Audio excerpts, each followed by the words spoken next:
Hello बच्चों, let's read the question. The question is considered the following statement. पहला है an important protective function of forest is reduction of atmospheric pollution. दूसरा है wild life resources are renewable resources. तीसरा है successful forest conservation strategy should involve protection of only consumer. बोल रहा है which of this statement is are correct.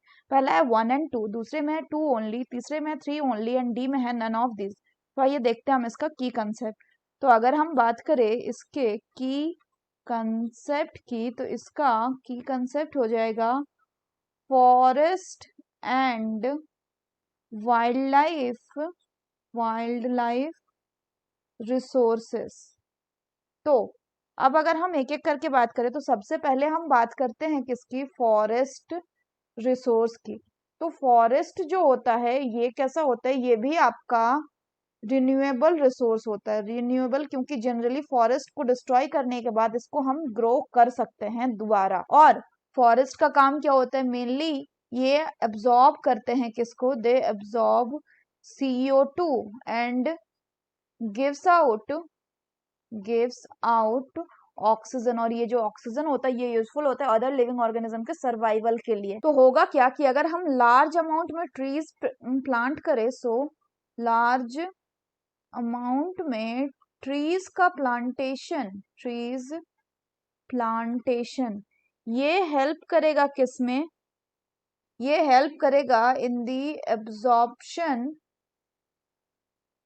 Absorption of CO2 in the atmosphere during the process of photosynthesis by the green plant. अब क्योंकि burning of fossil fuel से ज्यादा carbon dioxide release होता है, तो इस कारण से क्या होगा, ये CO2 को एब्जॉर्ब करके क्या करेगा, पोल्यूशन को, एटमॉस्फेरिक पोल्यूशन को रिड्यूस करेगा. नेक्स्ट बोला गया, यानी पहला जो स्टेटमेंट है कि an important protective function of forest is reduction of atmospheric pollution, ये कैसा, ये करेक्ट स्टेटमेंट है. नेक्स्ट बोला गया कि वाइल्ड लाइफ रिसोर्स जो ये रिन्यूएबल रिसोर्सेस है. तो यहाँ पे अगर हम बात करें वाइल्ड लाइफ रिसोर्सेस की, तो wild life resources renewable resources है, ये बिल्कुल करेक्ट है. क्योंकि most of the wild life जो है ये अपने आप को रिप्रोड्यूस करके इनका नंबर बढ़ा सकते हैं. लेकिन अगर ओवर डिस्ट्रक्शन इनका होता है तो कई बार जो वाइल्ड लाइफ है ये एक्सटिंक्शन की तरफ भी जाते हैं. तो दूसरा स्टेटमेंट भी कैसा है, करेक्ट है.